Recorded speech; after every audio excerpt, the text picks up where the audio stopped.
happens when work takes precedence over everything else, yet you want to put out a lavish fare for the family.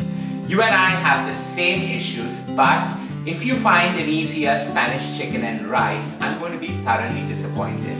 Don't forget to subscribe and hit on the bell icon as we get to creating it. This Spanish chicken and rice calls for magic in a dry spice blend. So this is my Spanish dry spice blend. Into a bowl goes in 1.5 teaspoon of some onion powder, 1.5 teaspoon of some garlic powder, 2 teaspoons of roasted seeds of coriander powder, 1 teaspoon of roasted cumin powder, and now for some spice. So 2 teaspoons of sweet paprika, 1 heaped teaspoon of red chili powder, 2 heaped teaspoons of some smoked paprika.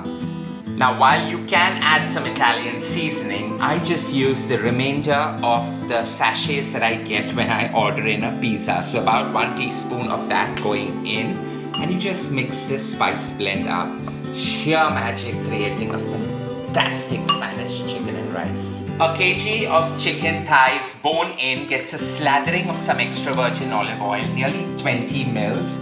And I'm going to take half this spice blend that I created, well mixed up, and sprinkle it in. It's just going to merge everything together, along with a fine sprinkle of some rosemary, lavender, sea salt. Now dunk your hands in and just allow everything to marinate well together.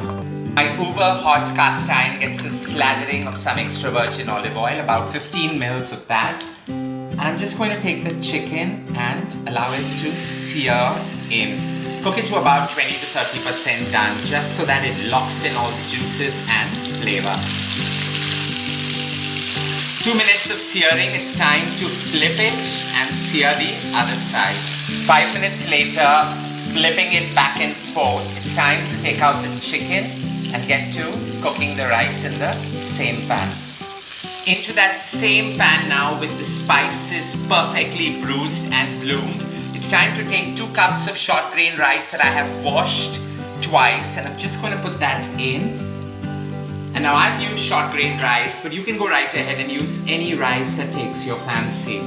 And allow it to slightly absorb all the flavors, but you want some more spice. And that comes together with that remainder Spanish spice that you created. Just put all that in and allow it to now sweat gracefully along with the rice. As the rice starts sticking to the base, it's now time to season this with some rosemary, lavender, sea salt. And I want it to toast up, and this is the best time to add the salt. As the spices infuse your kitchen, 2 to 3 minutes later, it's now time to take either some chicken stock or some boiling hot water. So 2 cups of rice, I take 4.5 cups of hot boiling water. And I'm just going to let it all cook together really well. Just nestle the chicken back on top so that it renders all its flavor back into that rice. As this comes to a roaring boil, it's time to lower the flame and cook this covered on the slowest possible simmer for about 25 minutes. 25 minutes later, nearly done, and that perfect whiff of Spanish infusions. All this needs now is a splash of some lemon juice on top, and you just need to switch off the flame and garnish this baby up. Garnish it with some curly parsley on top for that herby overload, and some lemon wedges.